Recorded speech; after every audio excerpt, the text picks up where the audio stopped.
사도신경으로 신앙 고백하겠습니다. 나는 전능하신 아버지 하나님, 천지의 창조주를 믿습니다. 나는 그의 유일하신 아들, 우리 주 예수 그리스도를 믿습니다. 그는 성령으로 잉태되어 동정녀 마리아에게서 나시고 본디오 빌라도에게 고난을 받아 십자가에 못 박혀 죽으시고 장사된 지 사흘 만에 죽은 자 가운데서 다시 살아나셨으며 하늘에 오르시어 전능하신 아버지 하나님 우편에 앉아 계시다가 거기로부터 살아있는 자와 죽은 자를 심판하러 오십니다. 나는 성령을 믿으며 거룩한 공교회와 성도의 교제와 죄를 용서받는 것과 몸의 부활과 영생을 믿습니다. 아멘. 찬송가 354장 찬양하겠습니다.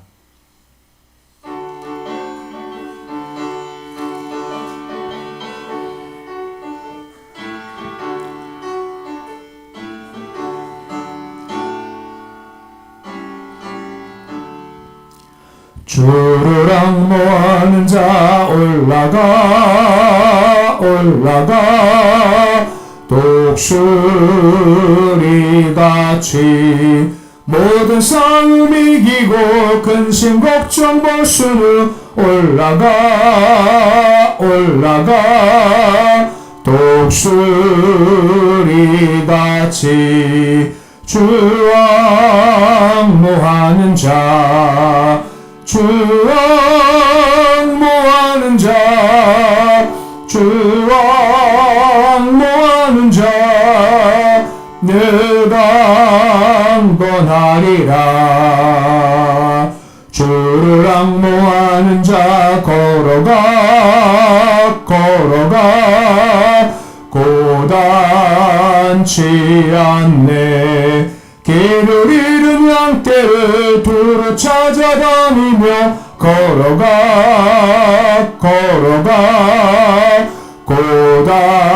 고단치 않네. 주 앙모하는 자, 주 앙모하는 자, 주 앙모하는 자, 내가 앙건하리라. 주를 앙모하는 자 달려가 피곤치 않네. 전성문을 향하여 면류관을 얻도록 달려가 피곤치 않네. 주 앙모하는 자, 주 앙모하는 자, 주 앙모하는 자, 내가 앙건하리라. 주를 앙모하는 자 올라가 독수리같이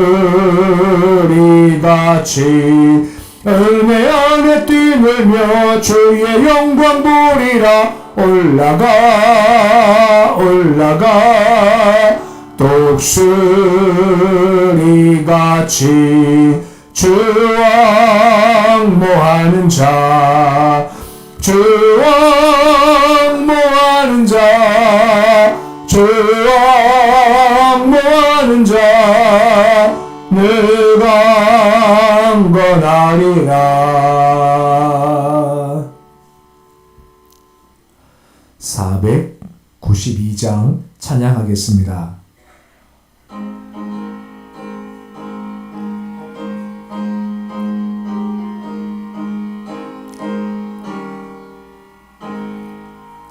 잠시 세상에 내가 살면서 항상 찬송 부르다가 나를 저물어라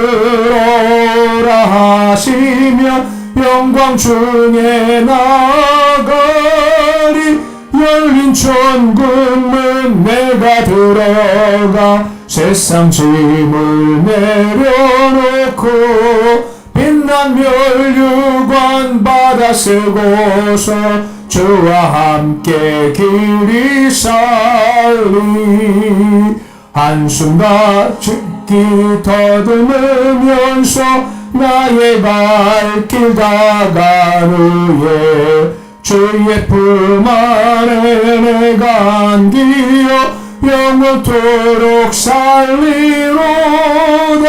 열린 천국문 내가 들어가 세상 짐을 내려놓고 빛난 멸류관 받아 쓰고서 주와 함께 길이 살리 나의 가는 길 멀고 마며 산은 높고 고른 깊어 고난 나의 몸 쉴 곳 없어도 복된 날이 밝아오리 열린 천국문 세상 짐을 내려놓고 빛난 멸류관 받아 쓰고서 주와 함께 길이 살리 한숨 쉬고 죽음 없는 날 사모하며 기다리니 내가 그리던 주를 배울 때 나의 기쁨 넘치리라. 열린 천국문 내가 들어가 세상 짐을 내려놓고 빛난 멸류관 받아 쓰고서 주와 함께 길이 살리.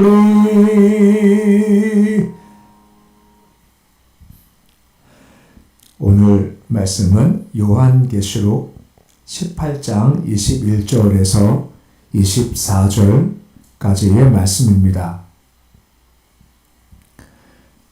요한계시록 18장 21절에서 24절까지의 말씀입니다.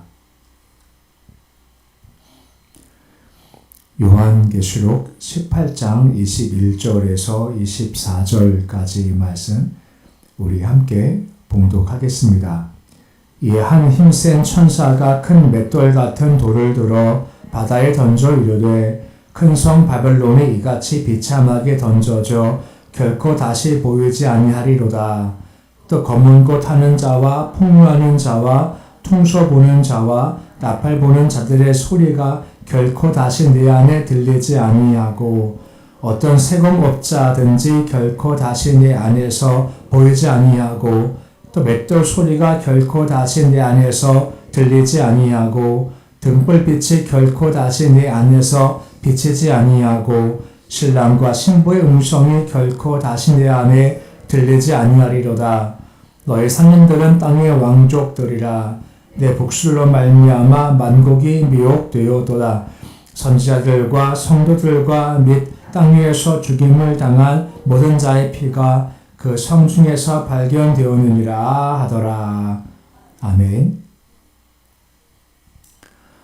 계속해서 우리가 7번째 대접 재앙 이후에 큰 성 바벨론이 무너짐에 대해서 계속해서 말씀을 보고 있습니다. 오늘 말씀은 바벨론이 멸망당한다 하는 흐름의 마지막 부분으로서 주의 진노 심판으로 말미암아 망한 바벨론이 다시 회복되지 못할 거다 하는 선포와 선언과 함께 그 왜 망하는가에 대한 3가지 이유를 반복적으로 설명하면서 말씀이 이어지고 있습니다. 21절 말씀에 보시면 한 힘센 천사가 등장하죠. 그가 큰 맷돌 같은 돌을 바다에 던졌다라고 되어져 있습니다. 이게 심판당할 바벨론에 대한 설명하는 건데 예레미야서에 보면 그런 말씀이 있습니다. 바벨론 심판에 대한 내용을 책에다가 다 쓰죠. 그리고 그 책을 돌에 메워서 유브라데 강에 던지는 것이 예레미야에 나오는데 그와 같은 의미다라고 볼 수가 있는 겁니다.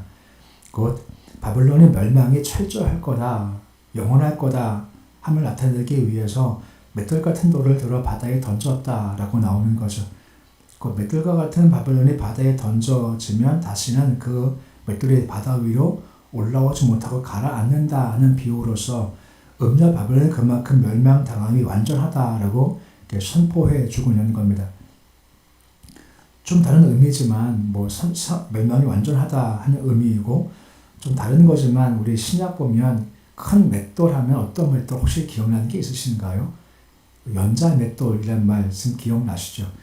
그래서 그냥 말씀 준비하다 연자 맷돌이 그냥 떠오르는 겁니다. 연자 맷돌 메는 자가 누구라고 했습니까? 작은 자, 실족해 할 때 연자 맷돌 메고 바다에 던져짐이 더 낫다라고 말씀을 하시지 않습니까? 이처럼 살다 보면 어쩔 수 없이 이렇게 실족시킬 수밖에 없지만 그것이 그만큼 위험한 거다라고 하는 겁니다. 그래서 바울이 뭐라 말합니까? 내가 고기 먹을 자유가 있지만 고기를 먹지 않겠다라고 하죠. 그 이유가 뭐겠습니까? 작은 자, 믿음 약한 자 혹시 그거 보고 실족할까봐 내가 누가 실족한 평생 고기를 먹지 않겠다라고 한다라고 하는 것입니다. 모든 것이 가하지 모든 것이 유익한 것도 아니고 모든 게 덕을 세운 것도 아니다라고 하는 겁니다. 그러기에 우리가 뭔가 말을 하거나 행동할 때 우리는 다 자유가 있지 않습니까? 하지만 자유를 쓰되 자유를 잘 써야 한다라고 하는 겁니다. 이게 유익한 거냐, 남을 세우는 거냐, 덕을 세우는 거냐에 따라서 자유를 잘 쓰는 것이 분명히 필요하다 하는 것도 함께 우리가 은유적으로 볼 수가 있는 겁니다. 또 한 가지, 연재 맷돌이 떨어지는 거 보고 가라앉았다 하는 것을 보면서 또 하나가 좀 기억나는 것이 엘리사 때 있었던 일입니다. 선지 생도들이 뭔가 세우기 위해서 도끼를 빌려서 숲에 가서 나무를 하지 않습니까? 한 사람이 도끼질을 하다가 그만 자루에서부터 도끼날이 빠져서 물에 빠지고 말았죠. 당시 철이 참 귀중했기 때문에 아마 도끼가 상당한 가치를 둔 것 같아 보입니다. 그가 울지 않습니까? 어떻게 하면 좋겠습니까? 라고 울게 되죠. 그때 엘리사가 어떻게 합니까? 기도하니 도끼가 물에서부터 떠오르게 됐죠. 이 내용 아시죠? 네. 정말 안 된다라고 하지만 죽게 나가면 이렇게 떠오른다라고 하는 겁니다. 아니, 철이 뜨나요? 안 뜨죠. 하지만 뜨게 하시면 뜨게 하신다라고 하는 겁니다. 안 된다 하지만 주께서 하게 하시면 된다라고 하는 겁니다. 지금 맷돌같이 가라앉은 거지만 하지만 주께서 떠올라라 하면 떠오를 수 있다는 거고 우리 역시 마찬가지입니다. 침체한 상태, 무너진 상태, 낭망한 상태, 병든 상태, 희망이 없다라고 하지만 방법은 한 가지, 곧 주께 나아간다는 겁니다. 나아 주께서 떠올려라, 회복하라 말씀하시면 떠오르고 회복될 수가 있다는 겁니다. 이게 우리가 바라볼 주의 역사라는 것을 보게 되는 겁니다. 그럼 이처럼 바벨론 멸망당하게 되는 건데 그 멸망당할 때 상황을 다음처럼 말씀하고 있는 겁니다. 22절 말씀 보시면 여러 가지 모습을 통해서 화려했던 바벨론이 무너진다라고 설명되어 있는 겁니다. 큰성 바벨론 화려했던 곳이지 않습니까? 사람이 많이 왕래했던 곳인데 지금은 아무도 없다, 잠잠하다 하는 모습으로 설명해주고 있는 겁니다. 검은 고 타는 자, 풍류하는 자, 퉁소 부는 자, 나팔 부는 자의 소리가 다시 들리지 아니한다라고 설명해주고 있는 겁니다. 활락 도시 바벨론이 활락이 끊어진 것과 함께 기쁨의 소리가 다 멈췄다라고 하는 겁니다. 좀 넓게 보면 문화활동이라고 할 수가 있겠죠. 악기를 연주한다 등등 어떤 많은 문화활동이 있었을 텐데 그 모든 문화활동은 전부 다 정지가 될 거다라고 설명되어 있는 겁니다. 그리고 세공업자가 보이지 아니한다라고 하죠. 세공업자 하면 1차적으로 금이나 보석 등을 가공하는 사람들을 세공업자라고 할 수 있겠지만 좀 넓게 보면 그릇과 같은 생필품을 만드는 사람들도 함께 볼 수 있다라고 하는 겁니다. 그 삶에 필요한 것들을 만드는 사람들이 보이지 않게 되었다는 것은 산업이 완전히 붕괴가 된 상태를 가리킨다는 겁니다. 결정적으로 21절 말씀에 22절 보았지만 가장 마지막에 맷돌 소리가 들리지 않는다라고 한 것입니다. 이 맷돌은 곡식을 빻는 기계지 않습니까? 맷돌 소리가 안 들린다는 것은 먹고 사는 사람의 일상생활이 전부 다 그쳤다라고 하는 거죠. 요즘이야 그냥 쌀을 그냥 소비하면 되는 거죠. 옛날에는 그냥 계속 집에서 하는 것이 맷돌을 놓고 그냥 가는 거였죠. 이게 주식이기 때문에 가정마다 맷돌이 있었고 맷돌이 근본이기 때문에 혹시 누가 빚을 져서 저당을 잡아도 매일 일장만 가져가고 나중에 또 밤에 되면 또 조회한다까지 말씀한 것처럼 밑돌이 그만큼 필수적인 것이 없다라고 하는 것입니다. 그러니까 완전히 멸망당했다, 일상생활이 멈췄다라고 하는 겁니다. 생산, 소비, 모든 활동이 전부 다 정지돼 버린 그런 망한 상태가 된다라고 말씀해 주고 있는 겁니다. 23절 말씀 보시면 한 번 더 바벨론 멸망에 대한 모습을 설명해 주고 있는 겁니다. 등불빛이 결코 내 안에 다시 비치지 아니한다라고 말씀을 해주고 있습니다. 등불빛은 해가 진 오후에 활동하기 위해서 반드시 필요한 것들이지 않습니까? 근데 등불빛이 비치지 않는다는 것은 일상생활이 전부 다 중단된 상태고 사람이 살고 있지 않다는 것을 암시해 주는 말씀이죠. 신랑 신부 음성이 들리지 아니한다는 겁니다. 신랑 신부는 가정의 가장 기본적인 단위고 여기서부터 다음 세대가 나오게 될 텐데 그 다음 세대가 없게 되고 공동체가 지속되지 않는다는 것을 지금 보이고 있다라고 하는 것입니다. 우리나라 참 많은 문제와 약점들을 가지고 있지만 가장 큰 것 중에 한 가지가 인구 절벽이라고 하지 않습니까? 벌써 오래전서부터 이것 때문에 여러 가지 방법을 쓰지만 잘 되지 않죠. 전 세계적으로 우리나라가 가장 출생이 낮은 것 아시죠? 정말 너무너무 낮은 상태고 다음 세대가 없다 보면 문제가 많죠. 좁게는 우리 가정도 마찬가지고 우리 교회도 마찬가지지 않습니까? 10년 후 20년도 어떻게 될 것인가 하는 것이 다음 세대가 없기 때문에 생기는 문제들이라는 겁니다. 산업도 그렇고 공장도 그렇고 국방도 그렇고 다음 세대가 없으면 정말 큰 문제가 생긴다라고 하는 거죠. 지금 뉴스 보니까 조금은 나아진다고 하지만 우리가 나라 위해 기도할 것이 많겠지만 그중 한 가지가 사실 방법은 모르겠습니다. 어떻게 될지는 방법은 모르겠지만 아무튼 정책 입안자가 정책을 잘 입안해서 다음 젊은 사람들이 아이를 낳아도 될 만한 그런 사회를 만드는 것이 참 중요하다라고 하는 겁니다. 그래, 가정이 복이고 자식을 출산시킨 것이 복이지 않은 가치관에 참 들어와야 된다는 거죠.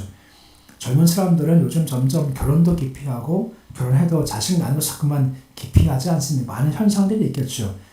이 문화가 바뀌어지는 것이 참 중요한 건데 이 문화가 바뀌는 것은 정말 쉽지가 않게 되는 겁니다. 이건 영적인 문제이기 때문에 영적으로 깨는 사람들이 기도하는 것이 분명히 필요하고 기도 중 이 문화가 바뀌어서 다음 세대가 회복되는 것이 분명히 필요한 제목 중 한 가지다 하는 것을 보게 되어지는 겁니다. 그 말씀 보시면 나오지만 하반절에는 시작되는 말씀이 뭐냐면 도대체 왜 망했냐는 겁니다. 지금 말씀과 같이 망했는데 망한 이유가 뭐냐 하는 거 23절 하반절 말씀 보시면 그런 말씀이 나와요. 너희 상인들은 땅의 왕족들이라 하는 말씀이 나오죠. 이걸 풀이하면 이런 겁니다. 돈을 버는 자가 세상에 왕이 된다 하고 설명해 주고 있는 겁니다.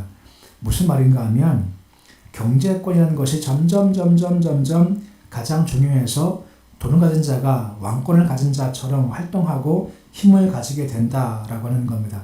그 점점 돈이 중시한 세상이 되어져 버리고 만다는 겁니다.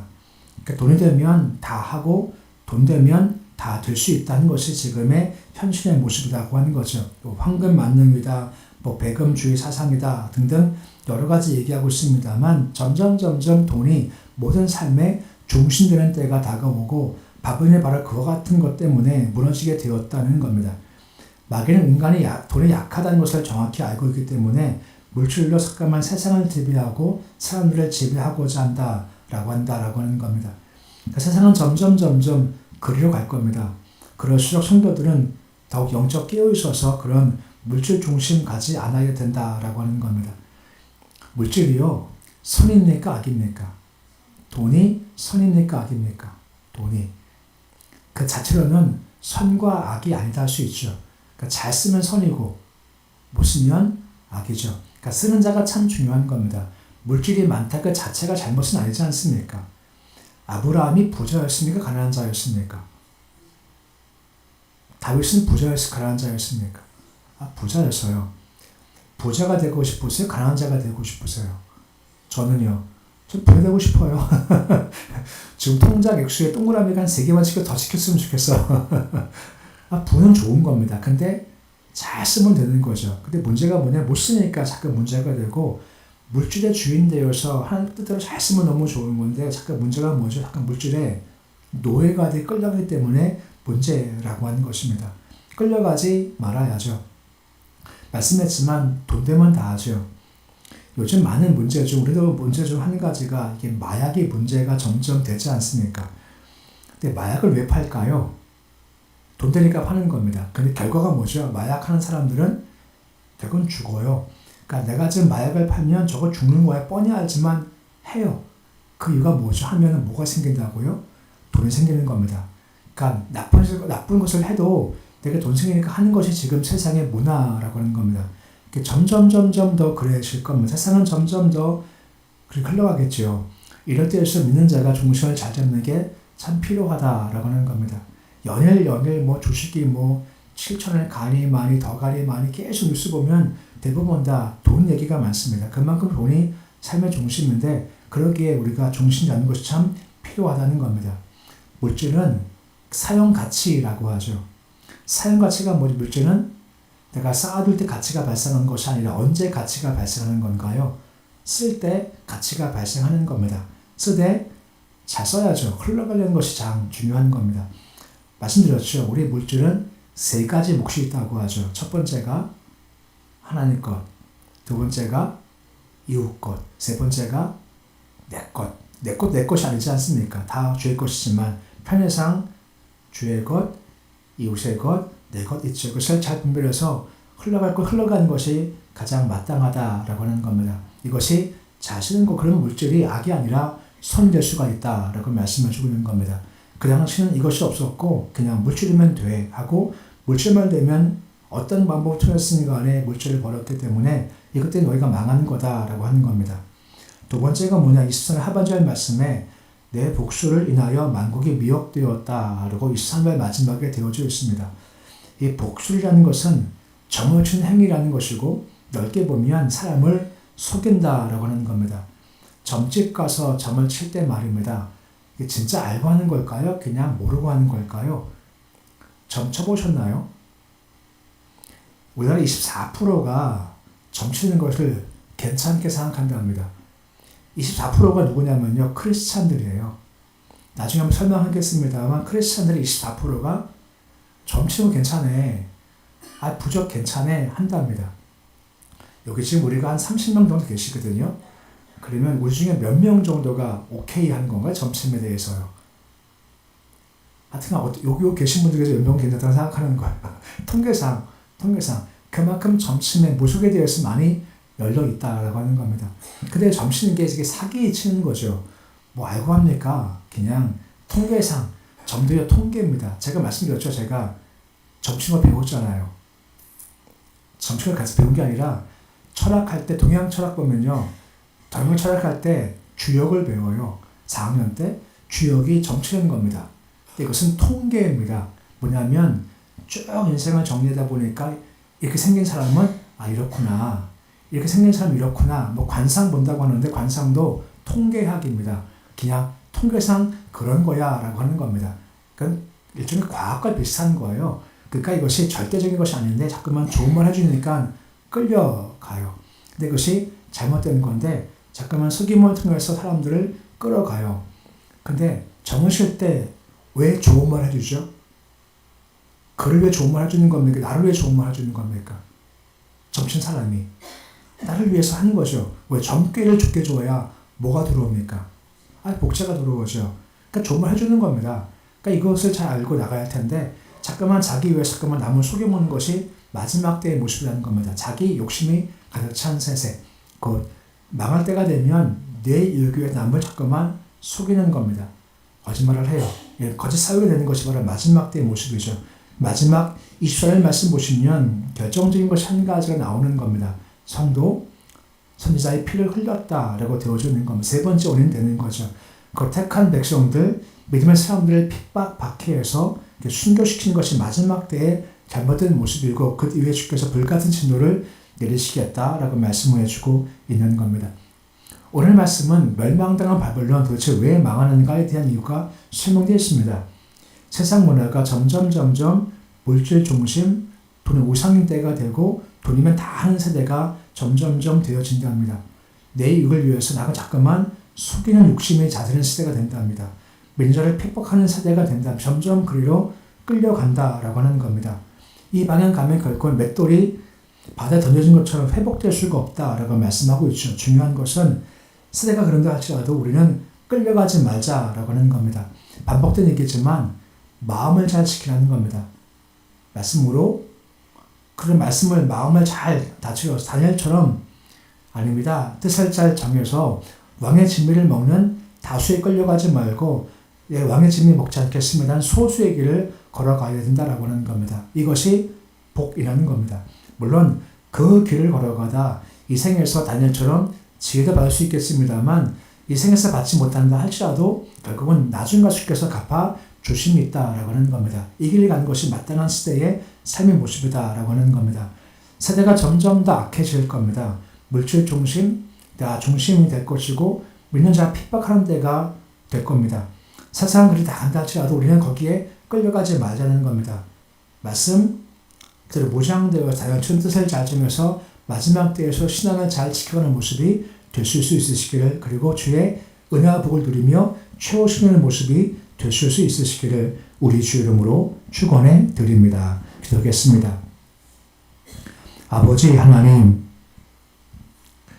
바벨론이 멸망당한 것은 오직 물질 중심이었고 내 유익이면 남을 속임이 당연한 시대가 되었고, 그리고 우리가 악을 걸어갈 때 믿는 자가 빛을 발하니 이게 싫어서 빛을 끄기 위해서 믿는 자를 박해하는 것이 마지막 바벨론 때의 모습이다 라고 말씀하십니다. 점점 세상이 그렇게 변질될 겁니다. 그러할 때 우리 믿는 사람들은 여전히 주의 말씀을 따라가며 다른처럼 뜻을 잘 정해서 그 악한 세대에 휩쓸리지 말고 걸어갈 믿음의 길을 걸어가라 말씀하십니다. 주님, 우리가 그런 악한 때가 다가오기 전 지금부터 새벽 예배 드리고 기도하고 말씀 중심으로 마음을 단단하게 무장하게 해 주시옵시고, 혹 우리가 인생길을 걸어가다가 그런 악한 때가 다가올 때 휩쓸려 가지 않게 해 주시고, 사드락과 메삭과 아베드고와 같이 절하지 아니하고 풀무불 들어갈 담대한 용기를 허락해 주시옵시고, 신앙 잘 지켜나가도록 주님 도와주옵소서. 신앙 지킬 때 사는 세상에서 허락하시는 복을 누릴 수도 있지만 복이 없다 한들 아버지 이 땅 바라보지 않게 하시고 눈을 들어서 주를 바라보기 소망합니다. 이 세상은 잠시 사는 세상입니다. 저 땅 영원한 세상이 오니 그것 바라보며 상주실 바라보며 이 믿음의 길을 잘 걸어갈 수 있도록 주님 도와주시옵소서. 오늘 새벽 주심을 감사를 드립니다. 새벽에 주를 배울 때마다 우리 신앙의 중심이 더욱더 단단하게 주님 도와주옵소서. 특별히 우리가 물질을 잘 사용하기 소망합니다. 주님, 우리 삶 가운데 함께 하셔서 각자에 맞게 필요한 물질들을 공급해 주시기를 소망합니다. 허락하시는 물질이 주어지면 물질을 잘 쓰게 해주시되 주의 것은 주의 것으로, 이웃의 것은 이웃의 것으로 흘러가게 해주시고, 나머지 것들도 주의 것이기에 지혜 있게 물질을 잘 쓰도록 주님 도와주옵소서. 물질을 누리지 않게 하시고 아버지 물질의 주인 되도록 주님 도와주셔서 필요할 때마다 아브라함처럼 다윗처럼 허락하신 물질이 풍성한 삶 살 수 있게 주께서 도와주시옵소서. 도심 가운데 우리 안에 예수가 있습니다. 예수 이름 부를 때마다 도끼가 바다에 들어가서 떨어지지 못할 순간일지라도 예수께서 올라오게 하시면 올라오는 것이오니 낙심절망하지 않게 하시고 예수 이름 불러서 아버지 도끼가 물에서 떠오르듯 안 되는 것들이, 막힌 것들이, 연약한 것들이 회복되고 떠오르신 역사를 우리 삶 가운데 허락하여 주시옵소서. 교회에 함께 하셔서 온전히 주를 바라보는 교회가 되어지길 소망합니다. 땅까지 복음을 전파하라 말씀 듣고 한마음 되어서 선교하려고 하오니 간섭하시 개입하셔서 준비하는 과정, 설교하는 과정, 건축하는 과정, 운영하는 과정을 모두 주께서 합력해서 아름답게 열매 맺도록 주님 도와주시옵소서. 자녀들 견고히 잘 붙잡아 주시기를 소망합니다. 우리 아이들 다음 세대를 떠받칠 만한 믿음의 용장들이 되어주기를 소망합니다. 어두운 세대 가운데 빛을 밝히게 도와주시기 소망합니다. 우리 아이들 학교에 있던, 군대에 있던, 직장에 있던, 사업을 경영하던 그 있는 곳곳에서 빛과 소금 역할을 잘 감당하시도록 도와주시옵소서. 아버지, 오늘도 주님 하루가 시작되었습니다. 하루 주와 함께 거는 하루가 되어지기를 소망합니다. 주님 활력을 더하시옵소서. 믿음을 더하시고 능력을 더하시고 새 힘을 공급해 주시옵시고, 오늘도 그주와 함께 걸어가며 찬송하게 하시고 감사하게 하시고 기뻐하는 하루 삶 살 수 있도록 주님 도와주시옵소서. 예수님의 이름으로 기도드립니다. 아멘. 하늘에 계신 우리 아버지 이름을 거룩하게 하시며 아버지 나라가 오게 하시며 아버지의 뜻이 하늘에서와 같이 땅에서도 이루어지게 하소서.